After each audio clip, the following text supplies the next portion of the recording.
ஆண்டவரே. மத்தேயு சுவிசேஷம் 16ஆம் அதிகாரம் எடுத்துக்கோங்க. எதுல இருந்து வாசிக்கணும் அப்படின்னு சொல்லிட்டுன்னா 13ல இருந்து அந்த அதிகார கடைசி வரைக்கும் கூட வாசிக்கலாம்னு நினைக்கிறேன். இல்ல 13ல இருந்து எது வரைக்கும் வாசிக்கலாம்னா இல்ல மத்தேயு 16பா, எங்க 28? 28 வசனம் இருக்கு. ஸோ நம்ம அவ்வளோ வாசிக்க வேண்டாம். மத்தேயு 16 13ல இருந்து எது வரைக்கும் வாசிக்கலாம்னு சொன்னா 19 வரைக்கும் வாசித்தா போதும். 6 வசனம் இருக்கு, ஆளுக்கு 2 சரியா? மத்தேயு 16, ஆமா நிறைய இருக்கு. ஸோ வேண்டாம், 13 to 19. சரி, யார் ஸ்டார்ட் பண்றீங்க? Chapter 16, verses 13 and 14. When Jesus came to the region of Caesarea Philippi, he asked his disciples, "Who do you people say the Son of Man is?" They replied, "Some say John the Baptist, others say Elijah, and still others Jeremiah or one of the prophets." வசனம் 15-16. அப்பொழுது அவர், "நீங்கள் என்னை யார் என்று சொல்லுகிறீர்கள்?" என்று கேட்டார். சீமோன் பேதுரு பிரதியுத்தரமாக, "என் ஜீவனுள்ள தேவனுடைய குமாரனாகிய கிறிஸ்து" என்றான். 17 வருஷம். சரி, வாசிங்க. இயேசு அவனை நோக்கி, "யோனாவின் குமாரனாகிய சீமோனே, நீ பாக்கியவான். மாம்சமும் இரத்தமும் இதை உனக்கு வெளிப்படுத்தவில்லை, பரலோகத்தில் இருக்கிற என் பிதா இதை உனக்கு வெளிப்படுத்தினார். 18 மேலும் நான் உங்களுக்கு சொல்லுகிறேன், நீ பேதுருவாய் இருக்கிறாய். இந்த கல்லின் மேல் என் சபையை கட்டுவேன். பாதாளத்தின் வாசல்கள் அதை மேற்கொள்ளுவதில்லை. பரலோக ராஜ்யத்தின் திறவுகோலை நான் உனக்கு தருவேன். பூலோகத்திலே நீ கட்டுகிறது எதுவோ அது பரலோகத்திலும் கட்டப்பட்டிருக்கும்.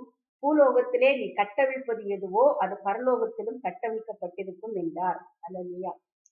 இந்த ஸ்கிரிப்சர், அந்த பார்ட் வந்து யாரை பற்றி சொல்லுது அப்படின்னு சொன்னா, பேதுருவையும் ஆண்டவருக்கும் இடையில உள்ள ஒரு கான்வர்சேஷன். சரிங்களா? அப்போ பேதுரு நமக்கு நல்லாவே தெரியும், எல்லாத்துக்கும் முந்திரி கொட்டை, வாயாடி, அப்படிலாம் நம்ம நிறைய மெசேஜ் கேட்டிருப்போம் இல்லையா? முந்திரி கொட்டை, வாயாடி, அதுக்கப்புறம் ஆண்டவரை மறுதளிச்சவரு, அப்புறம் ஆண்டவர்கிட்ட ஏதாவது ஒண்ணு கேட்டாருன்னா இவர் தான் கடல்ல நடக்கிறதுக்கு கூட மற்ற சீசர்லாம் பேசாம இருந்தாங்க. இவர் வந்து பாருங்க, ஆண்டவர்கிட்ட சொன்னாரு, நீரே கிறிஸ்துவானால், இந்த கிறிஸ்துவானால் நானும் இறங்கி நடந்து வர எனக்கு உதவி செய்யும் அப்படி. அப்போ இவர் வந்து ஒரு அவசரம் கொடுக்க மாதிரி உள்ள ஒரு மனுஷன் தான். ஆனா இந்த பேதுருவை தான் ஆண்டவர் தேர்ந்தெடுத்துக்கிட்டு ஆண்டவர் சொல்றாரு பாருங்க, அந்த கீழே அவருக்கு மாம்சமும் ரத்தமும் உனக்கு இதை வெளிப்படுத்தல. அப்போ அவருடைய தெரிந்து கொள்ளுதல், அதை வளர்ந்து சிஸ்டர் எப்பவுமே கேட்குற மாதிரி, ஏன் யாக்கோபு ஆசீர்வதிச்சு ஏசாவை வந்து ஆண்டவர் வந்து வெறுக்கணுங்கிற மாதிரி அத்தனை சீசர்கள் இருந்தாலும் இந்த பேதுருவுக்குள்ள ஏதோ ஒரு ஸ்பெஷாலிட்டி இருந்திருக்கு பாருங்க. ஆண்டவர் அதை கண்டுகொண்டார். தேவகுமாரனா இயேசு கிறிஸ்துவை கண்டுகொண்டனால அவர் சொல்றாரு, மாம்சமும் ரத்தமும் உனக்கு இதை வெளிப்படுத்தல, பரலோகத்தில் இருக்கிற பிதா தான் உனக்கு வெளிப்படுத்தினாரு. அதனால நான் உன்னை குறிச்சு தீர்க்க தரிசனம் சொல்லிடுறேன். நீ எப்படிப்பட்டவன், யாரு, உனக்கு நீ என்ன அப்படிங்கிறத நான் சொல்றேன் அப்படின்னு சொல்லிட்டு சொல்றாரு பாருங்க. நீ பேதுருவா இருக்கிறாய், இந்த கல்லின் மேல் என் சபையை கட்டுவேன். ஆக்சுவலி இவருடைய சொந்த பேர் வந்து சீமோன், கேபாவின் மகன் அந்த சீமோன். ஆனா இவருக்கு ஆண்டவர் வச்ச பேர் என்னது? பேதுரு. அப்ப ஆண்டவர் சொல்ற, பேதுருன்னா பாறைன்னு நமக்கு தெரியும் இல்லையா? அதனால ஆண்டவர் சொல்றாரு, இந்த கல்லின் மேல் என் சபையை கட்டுவேன், பாதாளத்தின் வாசல்கள் அதை மேற்கொள்வதில்லை, பரலோக ராஜ்யத்தின் திறவுகோலை நான் உனக்கு தருவேன். பூலோகத்திலே நீ கட்டுகிறது எதுவோ அது பரலோகத்திலும் கட்டப்பட்டிருக்கும், பூலோகத்திலே நீ கட்டவிழ்ப்பது எதுவோ அது பரலோகத்திலும் கட்டவிழ்க்கப்பட்டிருக்கும். இது வந்து நம்ம பொது மொழிபெயர்ப்புல வாசித்தோம் அப்படின்னு சொன்னா இன்னும் கொஞ்சம் நல்லா புரியும் பாருங்க. ஆண்டவர் எப்படி சொல்றாரு, எனவே 18ஆம் வசனம் பொது மொழிபெயர்ப்புல, எனவே நான் உனக்கு கூறுகிறேன், உன் பெயர் பேதுரு, இந்த பாறையின் மேல் என் திருச்சபையை கட்டுவேன், பாதாளத்தின் வாயில்கள் அதன் மேல் வெற்றி கொள்ளா, விண்ணரசின் திறவுகோலை நான் உன்னிடம் தருவேன். மண்ணுலகில் நீ தடை செய்வது விண்ணுலகிலும் தடை செய்யப்படும், மண்ணுலகில் நீ அனுமதிப்பது விண்ணுலகிலும் அனுமதிக்கப்படும். பாருங்க எவ்வளவு பெரிய ஒரு பிளஸ்ஸிங்கான ஒரு ஆசீர்வாதம் பாருங்க.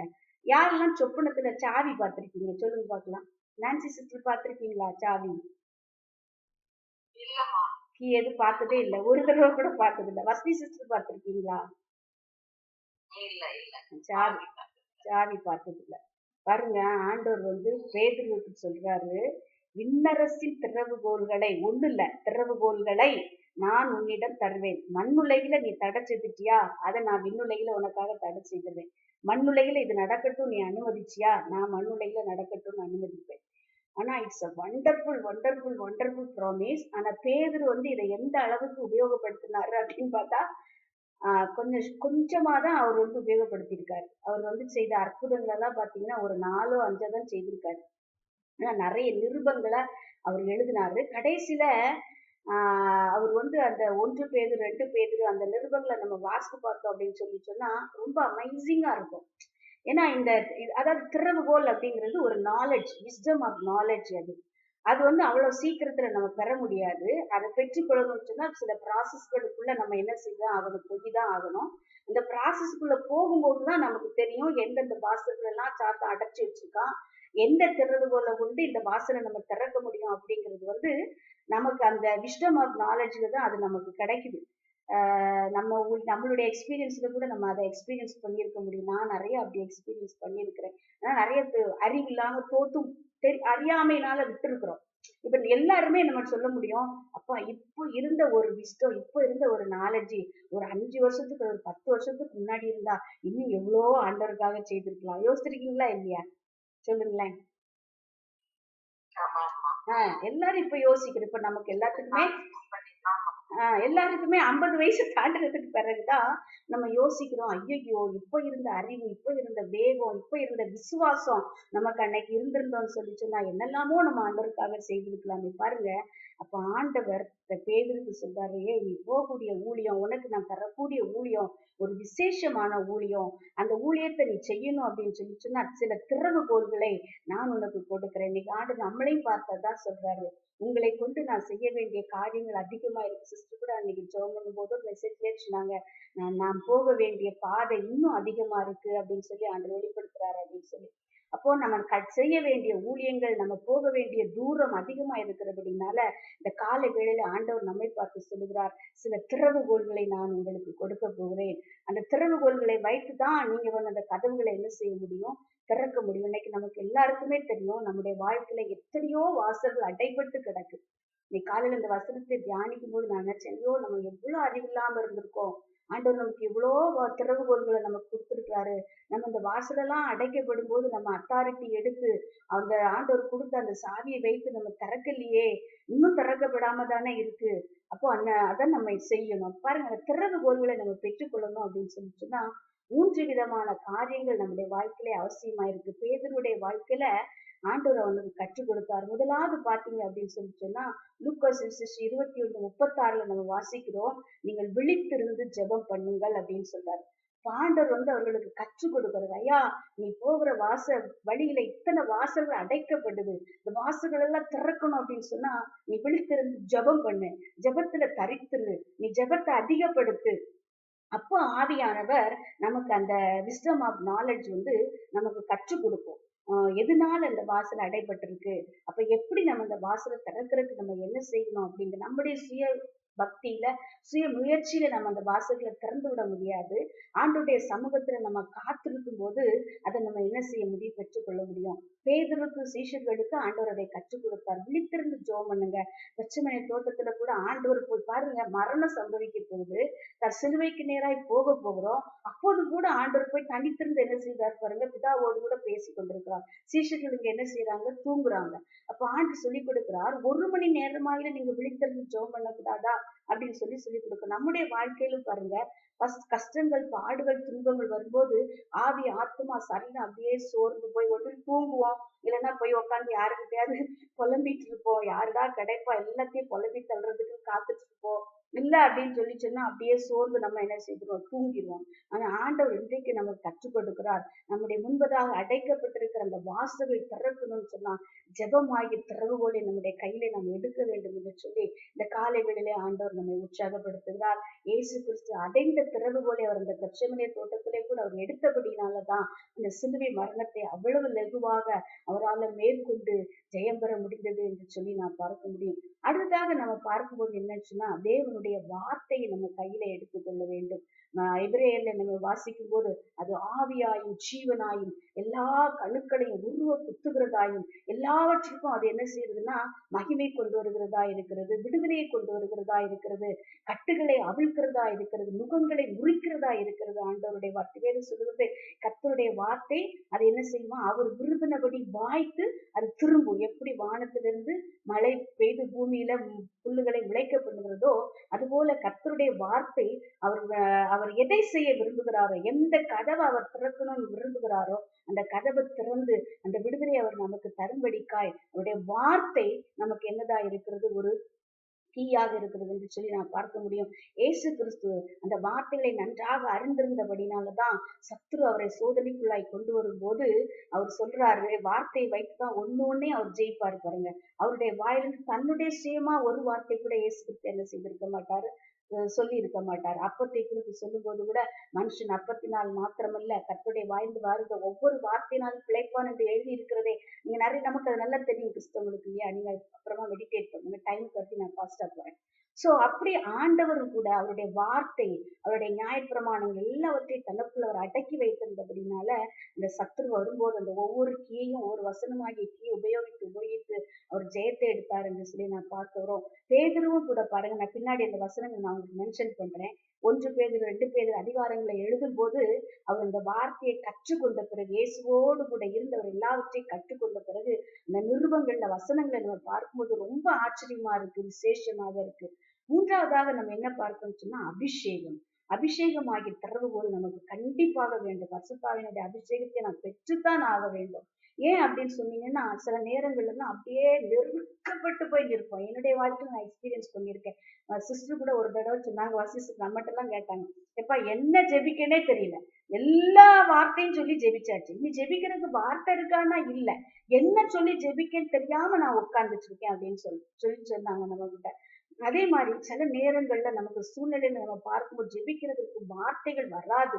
அந்த நேரத்துல நாம் செய்ய வேண்டியது என்ன, அபிஷேகத்தினால நிரப்பப்பட்டு பரிசுத்த ஆவியானவர் நமக்குள்ள இருந்து வாக்கு கடங்காத பெருமூச்சுகளோடு கூட நமக்காக வேண்டுதல் செய்யும்படி நாம் ஒப்பு கொடுக்க வேண்டும். அப்ப என்ன செய்வோம், இப்ப நம்ம தமிழ் லாங்குவேஜ் பேசுறவங்களா இருந்தா தமிழ்ல நமக்கு வார்த்தைகள் வராது. ஏன்னா எல்லாவற்றையும் சொல்லி சொல்லி பரலோகத்தை நான் ஆண்டுகிட்ட எப்ப சொல்லுவேன், ஏசப்பா எல்லாம் சொல்லி மூட்டை மூட்டையா கெட்டி அங்க கொண்டு பரலோகத்துல வச்சாச்சு, யாரையாவது தேவதூதர்களை அனுப்பி கொஞ்சம் அந்த சாக்க திறந்து பார்க்க சொல்லுங்க, அந்த லெட்டர்லாம் கொஞ்சம் எடுத்து படிச்சு கொஞ்சம் பதில் அனுப்புங்க ஏசப்பா, இனி என்னத்த சொல்றதுக்கு இருக்கு அப்படின்னு சொல்லி நான் சில நேரம் சொல்லுவேன் ஏசப்பாட்டு. அது மாதிரி வார்த்தைகள் இல்லாத போது பரிசுத்தாவியானவர் என்ன செய்கிறார், அந்நிய பாஷையில நிரம்பி நிரம்பி நிரம்பி அந்நிய பாஷையில நம்ம பேச ஆரம்பிக்கும் போது ஒருவேளை நமக்கு அந்த அர்த்தம் புரியாம, ஏன்னு சொன்னா அது தெய்வீக பாஷை.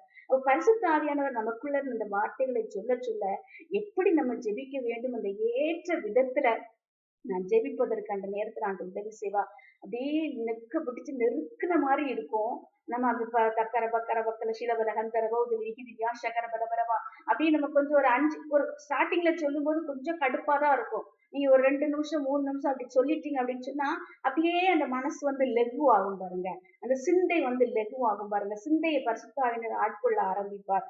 அப்போ அந்த சிந்தையில ஒரு தெளிவு உண்டாகும். அந்த சிந்தை அப்படியே அட்டைப்பட்டு நின்ற ஒரு சூழ்நிலை மாறி ஒரு சமாதானம் வந்து நம்மளை என்ன செய்யுது, நிரப்போம்.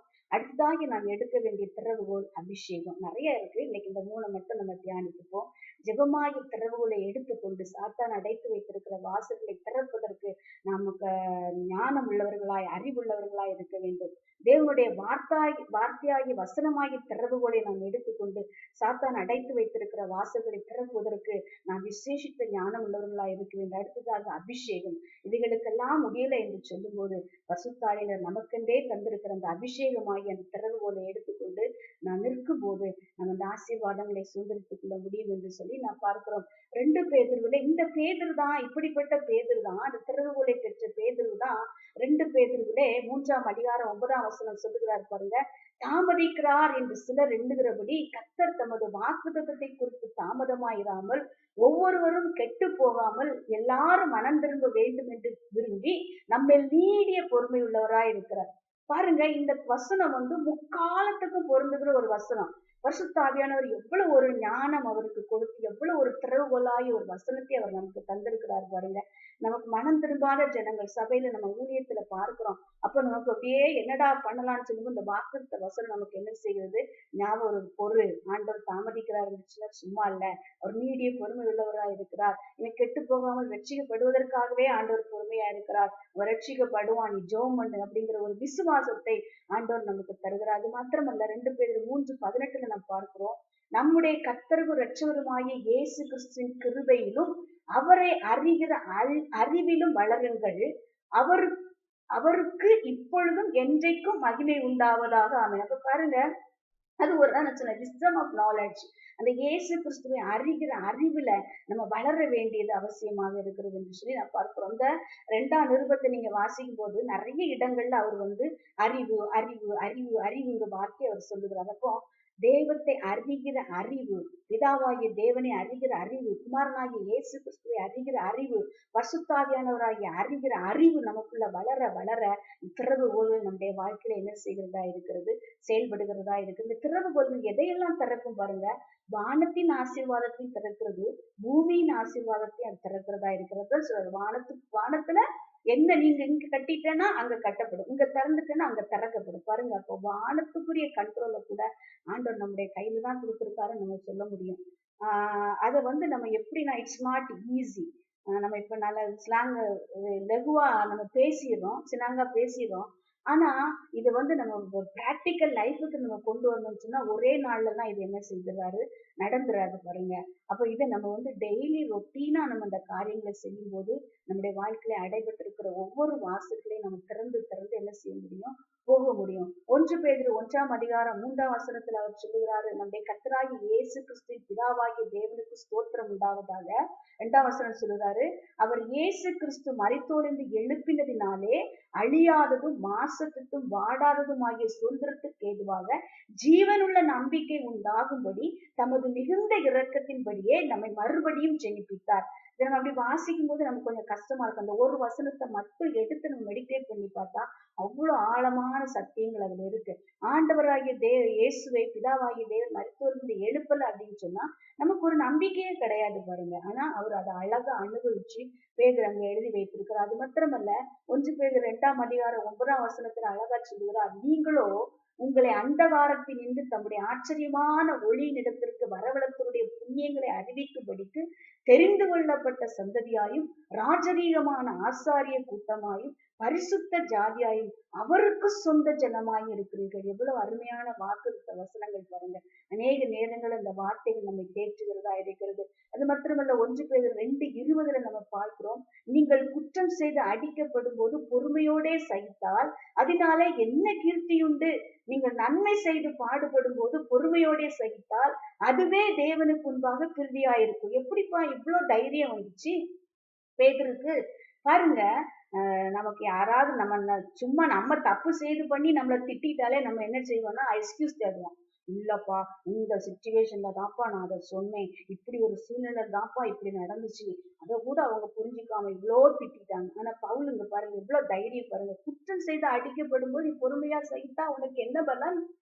நன்மை செய்து பாடுபடு, அப்பதான் அது ஆண்டவருக்கு புரிதியா இருக்கு. இதெல்லாம் வந்து அந்த ஆவிக்குரிய வைராக்கியம், அந்த ஆவிக்குரிய தைரியம் வரும்போதுதான் இப்படி எல்லாம் உள்ள வார்த்தைகளை அவங்களால என்ன செய்ய முடியுது, சொல்லப்படுது. அது மாத்திரமல்ல, 1 பேதுரு 2:24 அவர் சொல்லுகிறார், நான் பாவங்களுக்கு செத்து நீதிக்கு பிழைத்திருக்கும்படிக்கு அவர்தாமே தமது சரீரத்திலே நம்முடைய பாவங்களை சிலுவையின் மேல் சுமந்தார், அவருடைய தழும்புகளால் நம் குணமானீர்கள்.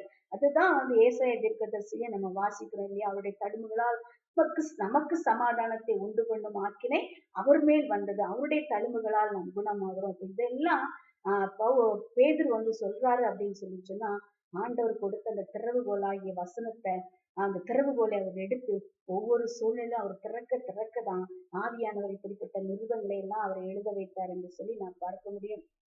அருமையானவர்களே, நமக்கு ஆண்டவர் இன்றைக்கு தருகிற வார்த்தையும் அதுதான். நமக்கும் ஆண்டவர் திறவுகோல் வார்த்தை திறவுகோலை நமக்கு கொடுத்திருக்கிறார். ஒவ்வொருத்தருக்கும் நமக்கு தெரியும். இப்போ வசந்தி சிஸ்டரா இருக்கட்டும், நான்சியா இருக்கட்டும், ரீட்டாவா இருக்கட்டும், தனாண்டியா இருக்கட்டும், நானா இருக்கட்டும், நமக்கு தான் தெரியும். நம்முடைய ஊழியத்திலேயா இருக்கட்டும், நம்முடைய குடும்ப வாழ்க்கையிலயா இருக்கட்டும், ஈவன் நம்முடைய தனிப்பட்ட குணாதிசயங்கள்லயா இருக்கட்டும், கேரக்டர்ஸ் வைஸா நம்ம பார்க்கும்போது கூட சில வாசல்கள் என்ன செய்திருக்குன்னா இன்னும் அடைக்கப்பட்டு தான் இருக்குது. அப்ப இவைகளெல்லாம் திறக்கப்படணும் அப்படின்னு சொல்லி சொன்னா நம்ம ஜெபத்துல உறுதியா கருத்திருக்க வேண்டும். அவருடைய வார்த்தை அதிகமாய் நம்ம தியானித்து கற்றுக்கொள்ளுகிறவர்களா இருக்க வேண்டும். அது மாத்திரமல்ல, அவர் தந்த அபிஷேகத்தை நம்ம ஒவ்வொரு நாளும் அனல் மூட்டி எழுப்ப எழுப்ப இந்த திறவுகோல்கள் ஒவ்வொரு நாளும் ஆண்டவர் நமக்கு தந்து அவர் வழிநடத்த நம்ம வல்லமை உள்ளவராக இருக்கிறார். இந்த பாடல் கூட நான் பாருங்க, அருமையான ஒரு பாடல். நாங்க வந்து ஒரு சர்ச்சில் இருந்து ஒரு காட்டேஜ் பிரேயர் மீட்டிங் கூட்டிட்டு போயிருந்தாங்க எங்களை. அங்க போனோம் சிஸ்டர். அந்த வீட்டை பார்த்தா எனக்குலாம் அந்த நடத்துனர் சொன்னாரு, சிஸ்டர் ப்ரே பண்றீங்களா அப்படின்னு கேட்டாரு. எனக்கு வாயில வார்த்தையே வரலப்பா. நான் உங்களுக்கு போட்டோ நான் ஷேர் பண்றேன், அப்புறம் நீங்க பாருங்க. அந்த அவங்க அம்மா பேரு தெய்வான. அவங்களுக்கு பிள்ளை பிறந்துச்சான், பிள்ளை பிறந்துச்சான். 30வது நாள் பிக்ஸ் வந்துச்சான், பொம்பளை பிள்ளை. புரியுதுங்களா? 25 வருஷத்துக்கு முன்னாடி பிறந்திருக்கு. பிள்ளை பிறந்து 30வது நாள் பிக்ஸ் வந்திருக்கு. 2வது பிள்ளை பிறந்திருக்கு. 2வது பிள்ளை பிறந்து 30வது நாள் பிக்ஸ் வந்திருக்கு. அந்த போட்டோ நான் உங்களுக்கு அனுப்புறேன். அந்த பிள்ளைங்க 2யும் பாருங்க, பொம்பளை பிள்ளைங்க. 25 வருஷமா இந்த அம்மா அந்த பிள்ளைங்களை வச்சு பராமரிக்கிறாங்க. எனக்கு அதை பார்த்த உடனே, எனக்கு முதல்ல போன உடனே அந்த 2 பிள்ளைங்களையும் சோபால படுக்க வச்சிருந்தாங்க. எனக்கு ஆனா 2028ல தான் அவங்க ரட்சிக்கப்பட்டிருக்காங்க, ஆண்டவர் அறிஞ்சிருக்காங்க. அதுக்கு முன்னாடி வரைக்கும் அவங்க ஹிந்துஸா தான் இருந்திருக்காங்க. இந்த பிள்ளைகள் எல்லாம் பிறக்கிற காலங்கள்ல அவங்க ஹிந்துஸா இருந்தாங்க. அப்ப நான் அங்க போய் நின்ன உடனே எனக்கு மனசுக்குள்ள நமக்கு ஓடும் இல்ல, யாராவது பார்த்தோன்னே இது சாபத்தினாலயா இருக்குமா, இது பிசாசுனாலயா இருக்குமா, அந்த வீட்டுக்குள்ள என்னெல்லாம் ஓடிட்டு இருக்கு பிரச்சனைகள், எதனால இந்த பிள்ளைங்க 2 இப்படி இருக்கு, எனக்குள்ள பயங்கர கேள்வி, பயங்கர கொஸ்டின். அப்போ எனக்கு ஆனா எங்க கூட்டிட்டு போகும்போது எங்களுக்கு யாருக்குமே சபையில இருந்து எதுவும் சொல்லல, சும்மா போவோம்னு சொல்லிதான் நாங்க போனோம். அப்ப எனக்கு போன உடனே ஏகப்பட்ட கொஸ்டின். அந்த நடத்துனர் வந்து என்ன சொல்லிட்டாங்க, சிஸ்டர் ப்ரே பண்ணுங்கிறாரு. அவர் என்கிட்ட என்னன்னே சொல்லல, ப்ரே பண்றாங்க. நானே இவர் ப்ரே பண்ணுங்கன்னு சொல்லிட்டு வேற 2 பேரை பண்ண சொன்னேன். அவங்கள முதல்ல ப்ரே பண்ண சொல்லுங்கன்னு அவங்க ப்ரே பண்ணாங்க. எனக்கு மனசுக்குள்ள ஓடிட்டே இருக்கு, ஆண்டவரே நான் என்ன வசனத்தை வச்சு என்ன ஆறுதல் படுத்தி. நாங்க போற நேரம் பார்த்து அந்த அம்மாவோட ஹஸ்பண்ட் ஆஸ்பத்திரியில அட்மிட் ஆயிருக்காரு. இந்த அம்மா அந்த 2 பொம்பளை பிள்ளைங்களையும் வச்சுட்டு இருக்கு. ஹஸ்பண்ட் வேற ஆஸ்பத்திரியில அட்மிட் ஆயிருக்காரு. இவரு ஜெபம் பண்ணுங்கங்கிறாரு. என்ன வார்த்தை வரும் சொல்லுங்க? கேட்கிற பரிசுத்த ஆவியானவரே எனக்கு வசனம் தாங்கப்பா. எனக்கு பார்க்க எனக்கு வெப்ராளமா வருது, அழுகையா வருது.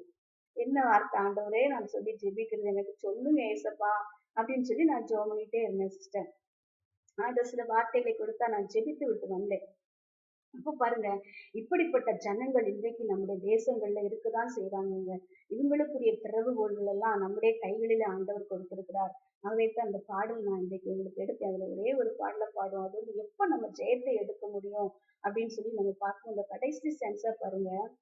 இயேசுவே எங்கள் உள்ளங்களை அன்பு அல்லப்பா, இனி வரும் நாட்களில் நமது கடன் வெகு அதிகம் விசுவாசிகளே. இனி வரும் நாட்களில் நமது கடன் வெகு அதிகம் விசுவாசிகளே. நம்மிடை உள்ள ஐக்கியமே வெற்றியும் தோல்வியும் ஆக்கிடுமே. நம்மிடை உள்ள ஐக்கியமே வெற்றியும் தோல்வியும் ஆக்கிடுமே. திறவுண்ட வாசல் அடைபடும் நொறுங்குண்ட மனதாய் முன் செல்வோர் யார்?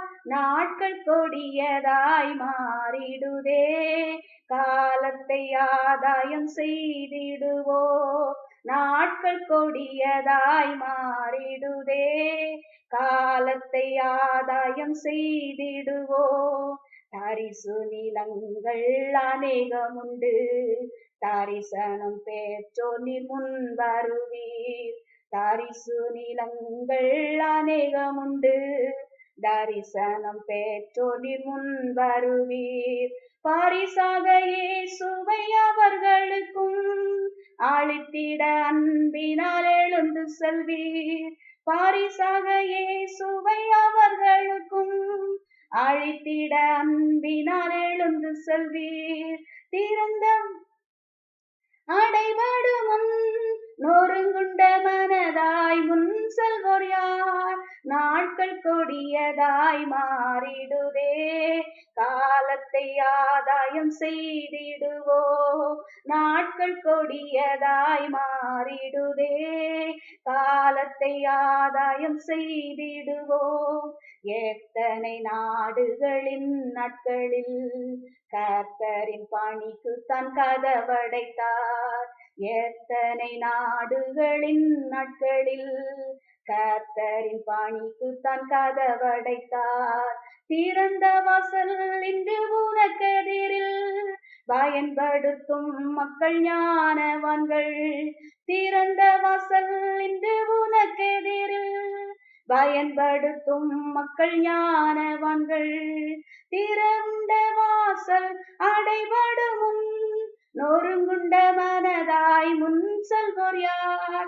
நாட்கள் கொடியதாய் மாறிடுதே, காலத்தை ஆதாயம் செய்திடுவோம். நாட்கள் கொடியதாய் மாறிடுதே, காலத்தை ஆதாயம் செய்திடுவோம். ஜெபிப்போமா? அன்பின் பரலோக தகப்பனே, எங்களை தாழ்த்தி இந்த பரிசுத்த கரத்தில் ஒப்பு கொடுக்கிறோம்ப்பா. திறவுண்ட வாசல் இந்த நாட்கள் எங்களுக்கு முன்பதாக இருக்கிறது கர்த்தாவே. எங்களுக்கு ஞானத்தை தாருமையா. அந்த திறவுகோல்களை நாங்கள் எடுத்துக்கொள்ள இந்த விசேஷித்த அறிவை எங்களுக்கு தாங்கப்பா. எந்தெந்த வாசல்கள் அடைக்கப்பட்டிருக்கிறதோ அந்தந்த வாசல்களுக்கு ஏற்ற திறவுகோல்களை எடுத்து ஆண்டவரை திறந்து நாங்கள் போய் பரலோக ராஜ்யத்தை இந்த பூமியிலே கட்டுகிற அந்த விசேஷித்த அறிவை கர்த்தர் எங்களுக்கு தரும்படிக்காய் செபிக்கிறோம் ஐயா. ஜபத்திலும் வேத வாசிப்பிலும் ஆண்டவரை அபிஷேகத்திலும் நாங்கள் உறுதியாய் தரித்திருந்து கர்த்தர் எங்களுக்கு தந்திருக்கிற வாசல்களை நாங்கள் திறந்து அப்பா ராஜ்யத்தை கட்ட எங்களுக்கு உதவி செய்யும்படிக்காய் செபிக்கிறேன். ஆண்டவரே உமக்கு ஸ்தோத்திரம் அப்பா.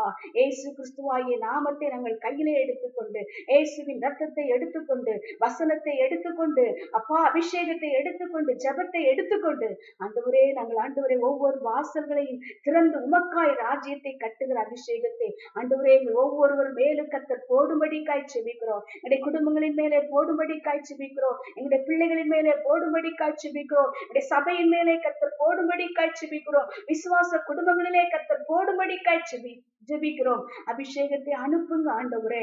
ஆண்டவரே அந்த அறிகிற அறிவை எங்களுக்கு கர்த்தர் தரும்படிக்காய் செபிக்கிறோம் ஐயா. ஒற்றுமையை தாரும், அன்பை தாரும் ஆண்டவரே. உமக்கு ஸ்தோத்திர. கடைசி நாட்களிலே அன்பு தணிந்து போகும் என்று வேதத்தில் நாங்கள் வாசிக்கிறோம். சபிக்கப்பட்ட சத்துரு அதை கையிலே எடுக்கிறான் அப்பா.